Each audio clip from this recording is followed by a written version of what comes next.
Welcome everybody to the Degelman Farm Weather Channel.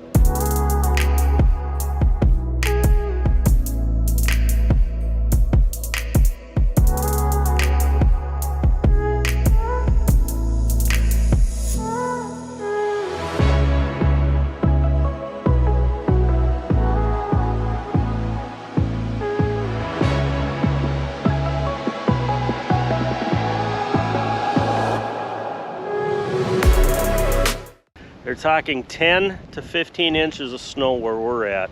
It's been snowing for a couple hours already.